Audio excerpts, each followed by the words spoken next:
Hello, good morning students. Today in 9th class mathematics we are about to discuss some important questions on mensuration topic. Surface area and volumes के कुछ अच्छे questions लेने वाले हैं. Surface area and volumes. आज का question number 1 देखो. Question number 1 में the volumes of two spheres, the volumes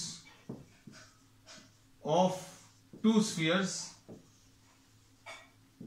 are in the ratio दिया है. जो ज्यादा इंपॉर्टेंट लगेगा उसका भी हम क्वेश्चन का स्टेटमेंट भी बता देंगे या लिख देंगे. 64:27. ठीक है. Find the radii. Find the radii if radii बताने हैं. If the sum of the radii, addition of the radii is how much? 21 centimeter, है ना. अब देखो बच्चों, वॉल्यूम ऑफ टू स्फीयर्स, तो वॉल्यूम ऑफ स्फीयर क्या होता है? 4/3 पाई आर क्यूब होता है ना. अब दो स्फीयर्स के वॉल्यूम्स का रेशियो दिया है, मतलब V1/V2 यानी 4/3 पाई R1 क्यूब अपॉन 4/3 पाई R2 क्यूब, ऐसा कुछ आएगा, है ना. अब इसमें क्या करेंगे? 4/3 पाई और 4/3 पाई कैंसिल होगा, तो V1/V2 बच्चों कितना आ जाएगा? R1 cube upon R2 cube, ऐसा कुछ आ जाएगा. और ये रेशियो दिया हुआ है प्रॉब्लम में. वॉल्यूम्स का जो रेशियो है 64/27 दिया है. वॉल्यूम्स का जो रेशियो है 64/27. तो बच्चों इसको 64/27 के बराबर कर दो. अब क्या करेंगे? इससे R1 cube upon R2 cube, इसको अभी हम लोग क्या लिख लेंगे? 4 क्यूब अपॉन 3 क्यूब.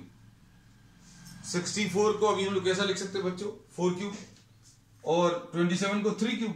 तो इससे R1 अपॉन R2 की वैल्यू मिल जाएगी बच्चों. R1 upon R2 is 4/3. ठीक. अब इसके बाद क्या करना है? R1 प्लस R2 की वैल्यू बच्चों 21 दिया है, तो R1 की वैल्यू 4/3, R1 की वैल्यू बच्चों 4/3 R2 होगा, है ना. तो R1 will be equal to, R1 की वैल्यू 4/3 R2 रख दो.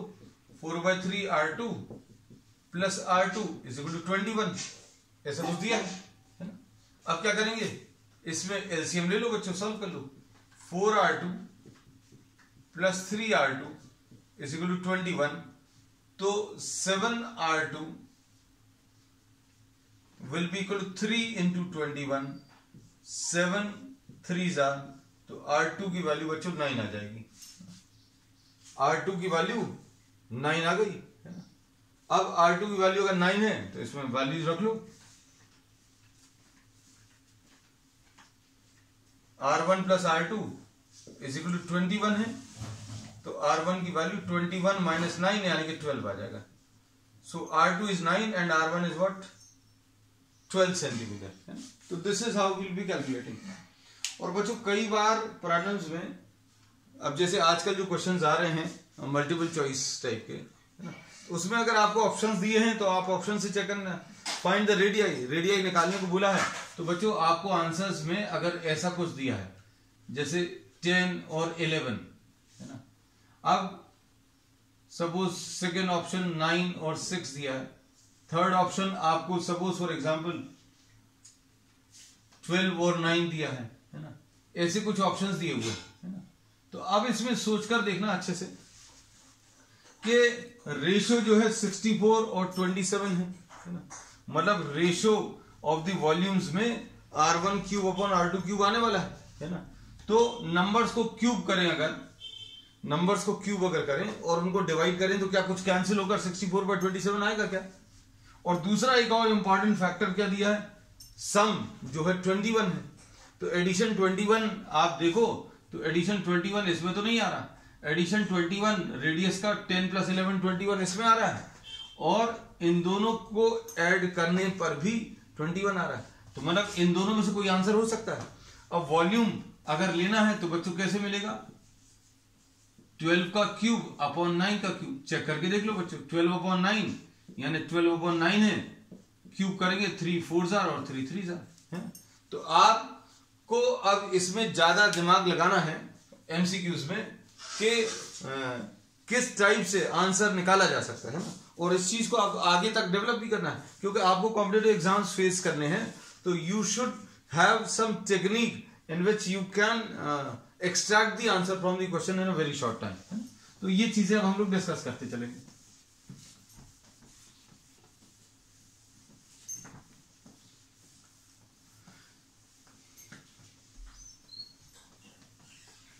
नेक्स्ट क्वेश्चन देख लो बच्चों, क्वेश्चन नंबर 2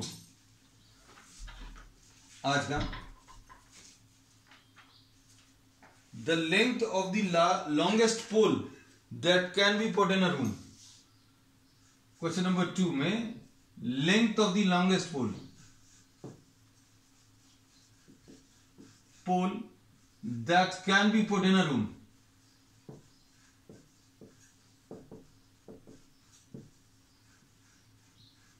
रूम का साइज दिया हुआ है बच्चों, कितना दिया है 10 बाय 10 बाय 10 है ना। तो 10 meters by 10 meters by 10 meters है ना।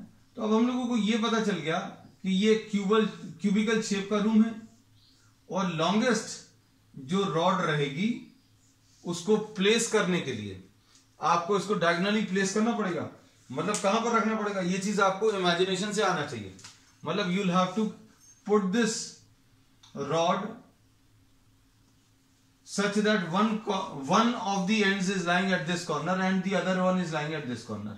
आपको ये लेंथ रहेगी।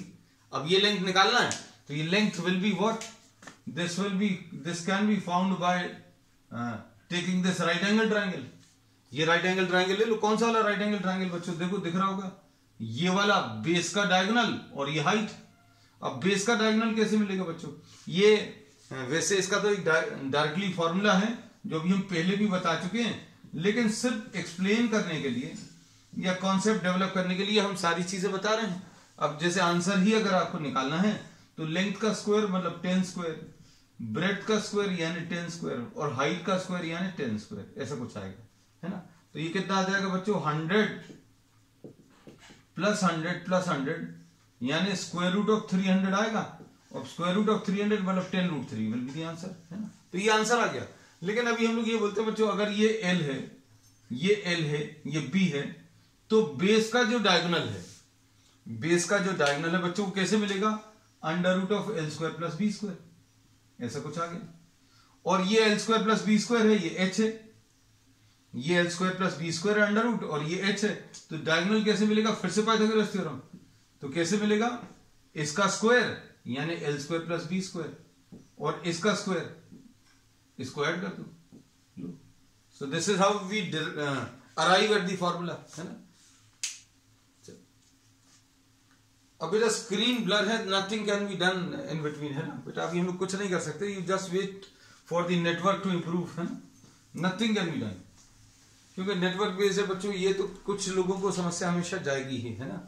And since you all are now used to this new format of classes, so don't worry about this thing, just wait और just try to relog in है ना। Next question 3।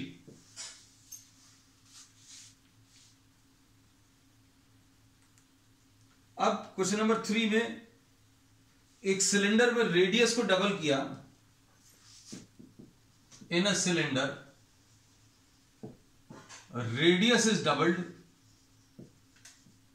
And the height is halved. Radius को double कर दिया बच्चों, और क्या किया है, हाइट को हाफ कर दिया। अब इसमें क्वेश्चन में क्या पूछा है, what will happen to the curve surface area. अब इसमें बच्चों कई टाइप से क्वेश्चन पूछा जाता है। What happens to curve surface area, एक पार्ट ये बोल सकते हैं, एक पार्ट ये बोल सकते हैं what happens to the volume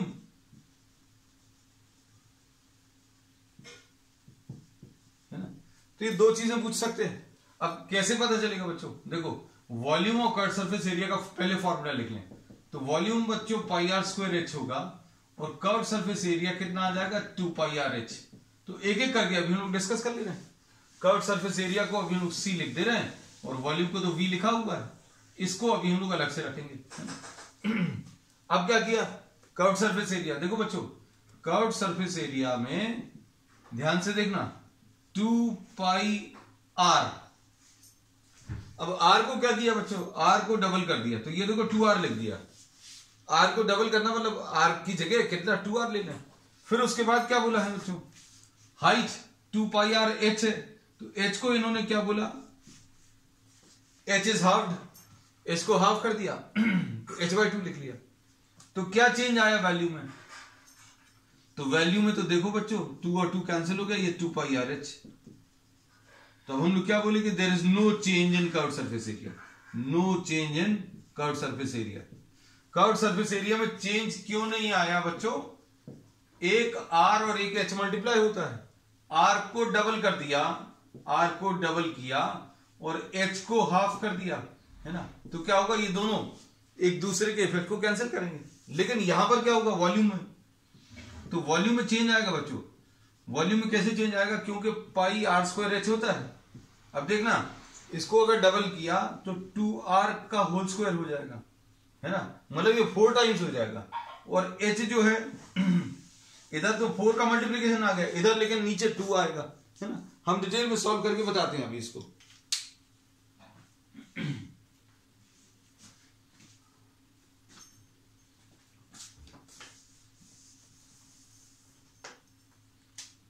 B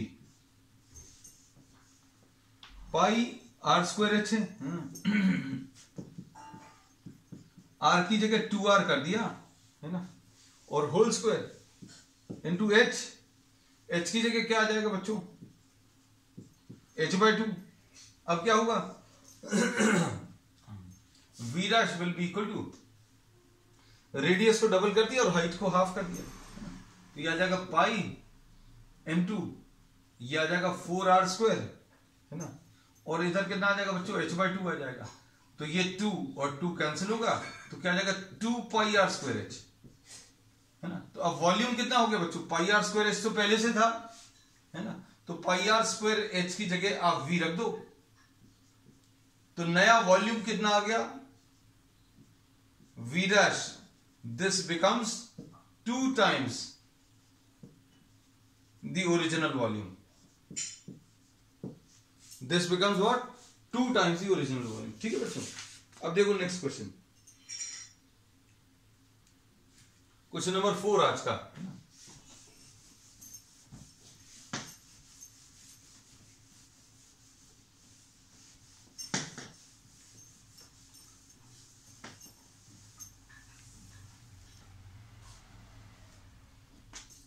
question number 4,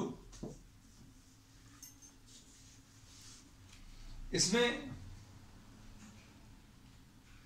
the largest sphere is carved out of a cube of side 7 centimetre. एक क्यूब है, largest sphere carved out of a cube of side 7 centimetre, ऐसा दिया है ना। अब इसके बाद आपको क्या निकालना है, वॉल्यूम ऑफ द स्फीयर बताना बच्चों। वॉल्यूम ऑफ द स्फीयर कितना होता है, 4/3 पाई आर क्यूब। अब सबसे बड़ा जो स्फीयर आप इसमें से कटिंग करके रिमूव करोगे उसका साइज कितना आएगा बच्चों, the diameter of the sphere will be equal to the side, है ना, और ये 7 है, तो बच्चों इसमें क्या बोलेंगे, diameter will be equal to length of the side of the cube, है ना। अब इसमें मतलब क्या है, इसका मतलब यह है diameter will be equal to 2r will be equal to 7, तो r की वैल्यू 7/2। बस ये वैल्यूज रख लो, सॉल्व कर लो, ये 4/3 आ जाएगा और ये कितना आएगा बच्चों, 22/7 आएगा इंटू r, यानी 7/2 इंटू 7/2 इंटू 7/2। क्या होगा, 2 2s are 4, कैंसिल हो गया, 2 11 ये कैंसिल हो गया, ये 7 और ये 7 कैंसिल हो गया, है ना। तो क्या बचेगा इसमें सॉल्व करने पर, ये आ जाएगा 49 इंटू 11 डिवाइडेड बाय 3, है ना। अब 49 इंटू 11 कितना आ जाएगा बच्चों, 49 49 9 4 और 9 13 539, ये 540 के करीब है, 540 डिवाइडेड बाय 3 यानी 18 180 के करीब आ जाएगा, है ना। तो 179.5 1 3 1 3 2 3 7 21 2 3 9 27 2 179.66। चलो next question,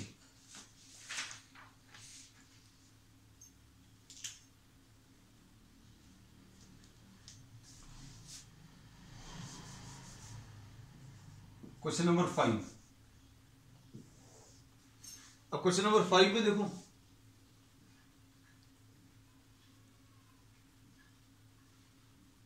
the number of planks find करने हैं। The number of planks of dimensions 4 metre by 50 metre by 20 centimetre. अब ये ध्यान देना, 20 centimetre which can be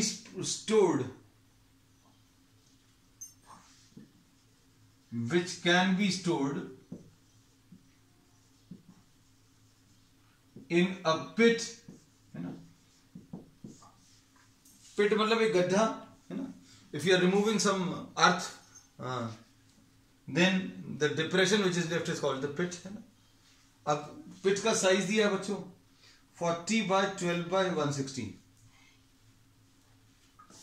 40 metre by 12 metre by 160 metres.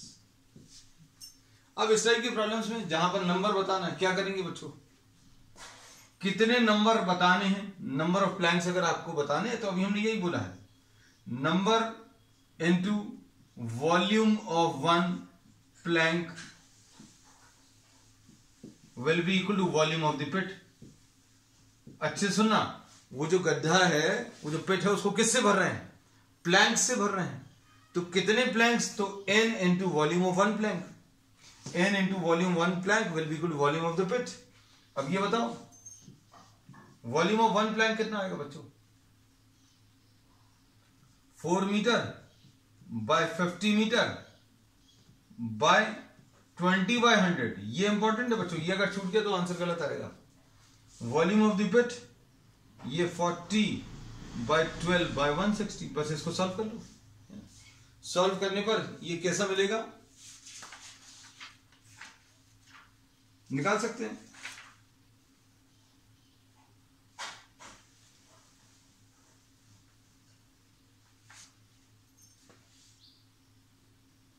Twenty 5 जा 5 25 जा और 5 10 जा, ऐसा कुछ आएगा। उसके बाद ये 4 इंटू 10 40 आ जाएगा और ये 40 आ जाएगा, है ना। अब इसके बाद n की वैल्यू कितनी आ जाएगी, 160 इंटू 12, है ना। तो 160 इंटू 12 सॉल्व कर सकते हैं बेटा। 160 इंटू 12 कितना आ जाएगा, 16 इंटू 12 ये आ जाएगा 160 और 32 1920। So the number of planks which can be placed will be 1920। चलो नेक्स्ट इसके बाद, ठीक है बच्चे। उन्नति, now I think the network is clear, है ना। नेटवर्क भी क्लियर है, क्वेश्चन भी क्लियर है। Question number 6,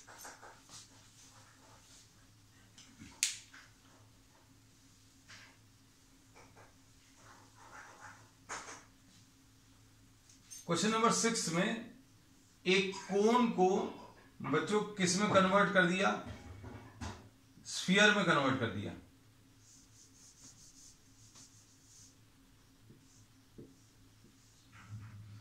cone is melted and converted into a sphere, है ना। और आपको क्या पूछा है, the diameter of the sphere पूछा है ना। इसके बारे में क्या दिया है, इसका रेडियस 2.1 है, रेडियस बच्चों 2.1 है, और इसका हाइट कितना है, तो हाइट बच्चों 8.4 है। ये 2.1 सेंटीमीटर है और ये 8.4 है। सॉल्व करने की कोशिश करो, क्या करेंगे,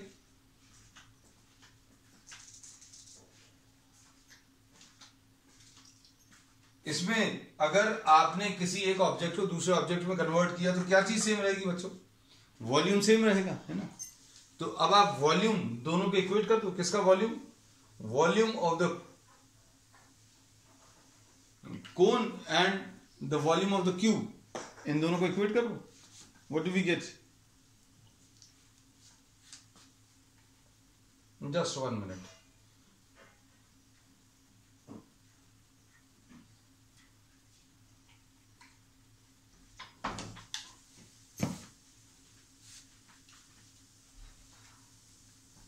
अब ये आ जाएगा बच्चों कितना, 1/3 पाई आर स्क्वायर एच, इसका वॉल्यूम होता है, और इसका कितना होता है 4/3 पाई आर क्यूब, है ना।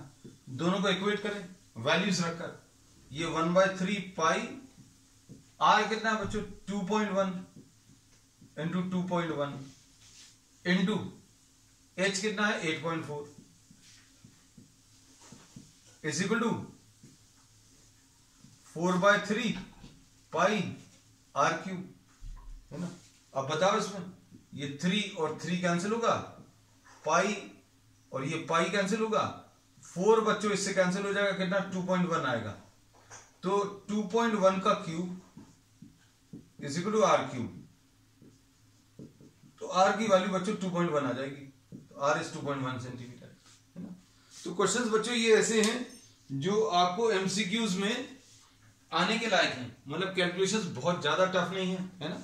और अभी हम आज का पूरा जो फोकस है बच्चों वो ऐसे ही प्रॉब्लम्स पर है ना, रैपिड फायर वाले, मतलब आप क्वेश्चन लिखो और आंसर आ जाए, है ना, क्वेश्चन को देखते ही साथ।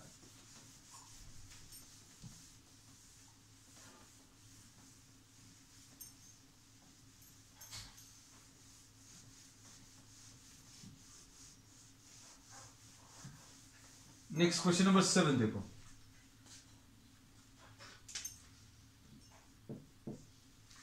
आज का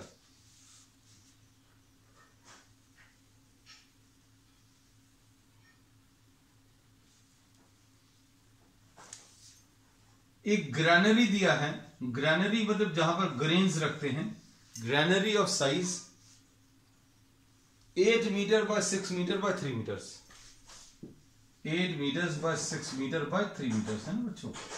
अब इसके बाद क्या बोला है, a bag of grain occupies how much, occupies 0.65 meter cube,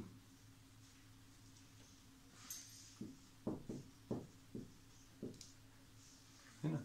अब how many bags can be stored in the granary, है ना। तो बच्चों अब इसमें भी करने का तरीका बिल्कुल वैसे ही रहेगा, स्टार्ट करो।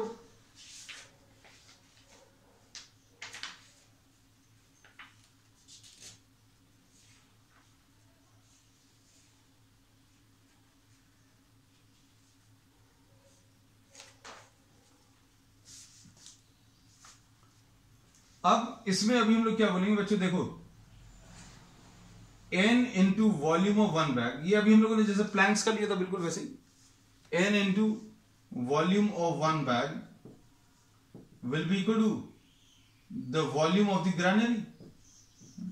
अब ग्रैनरी में कितने बैग्स रख सकते हैं ये पता नहीं है, यही निकालना है ना। तो n into volume of 1 bag, n into 0.65 is equal to 8 into 6 into 3, ऐसा कुछ आएगा। तो n की वैल्यू बच्चों 8 इंटू 6 इंटू 3 डिवाइडेड बाय 0.65। अब इसमें देखो ध्यान से देखना, n की value 8 into 6 into 3 divided by 65 और यहां पर ये 100।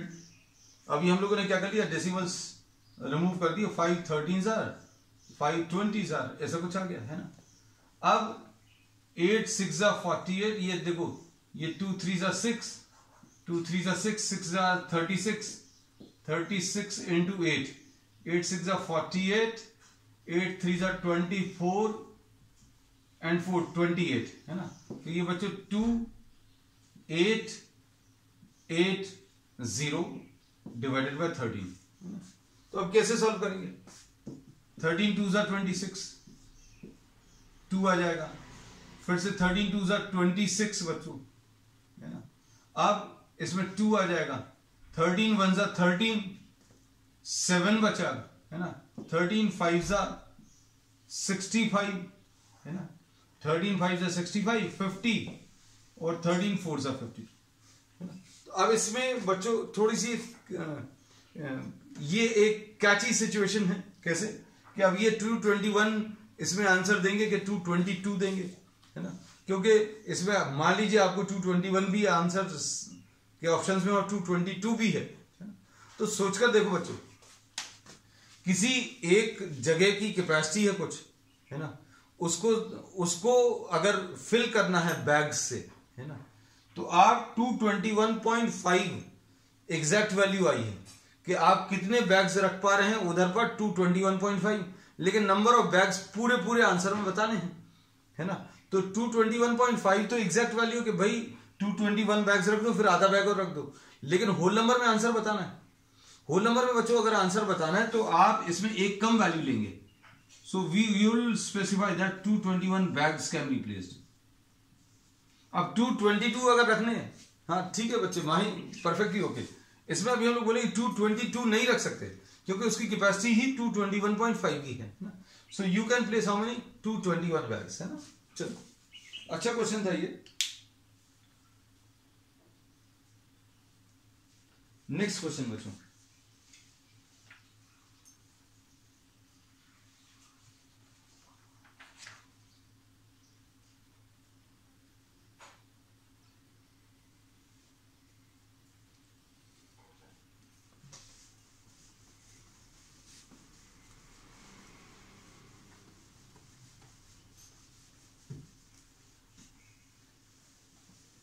क्वेश्चन नंबर 8 देखो बच्चों ध्यान से। क्वेश्चन नंबर 8 में ऐसा दिया है कि you are given what a hemispherical ball of internal diameter 30 centimetre. एक हेमिस्फेरिकल बॉल है, इसका डायमीटर बच्चों 30 सेंटीमीटर है ना। अब इसको क्या किया, it contains some liquid, the liquid is to be filled into cylindrical shaped bottles each of diameter 5 and height 6।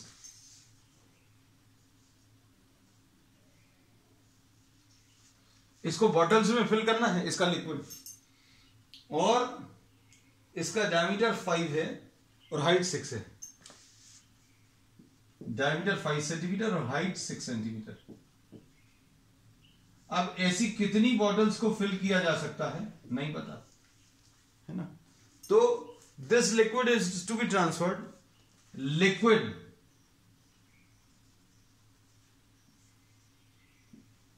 to be transferred to bottles. तो how many bottles can be filled, ये बताना। और फिर से वही चीज,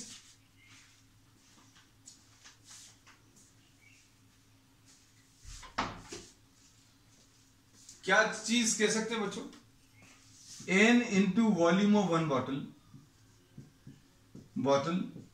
will be equal to volume of the hemisphere।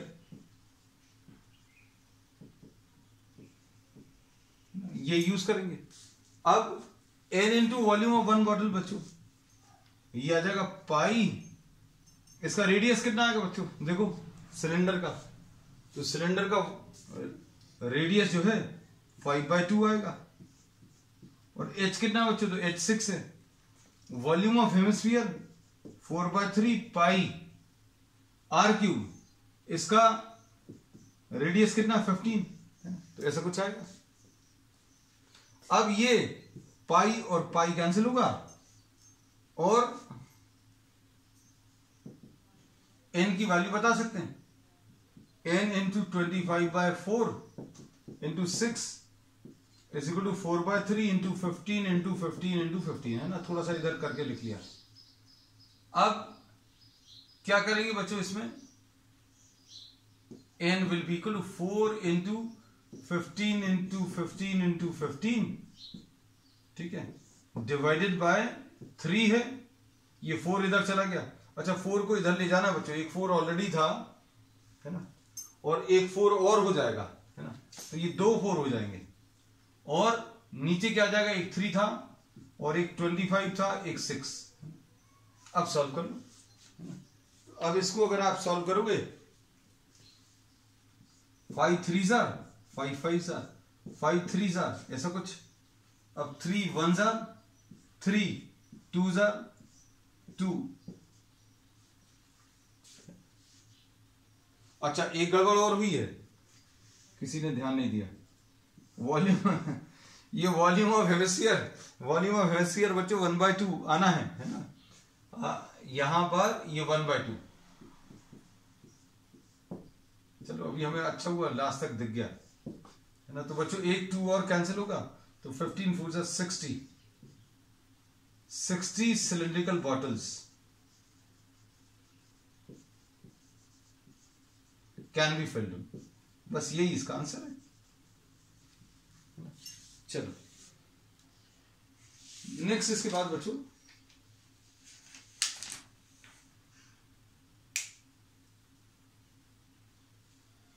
ये बड़ा फेवरेट क्वेश्चन है, मतलब आप कोई भी एग्जाम दे रहे हो, ये 1 मार्क्स के लिए, ये तो मतलब one of the most favourite question of teachers है ना, क्या मतलब उनको देना बहुत पसंद आता है।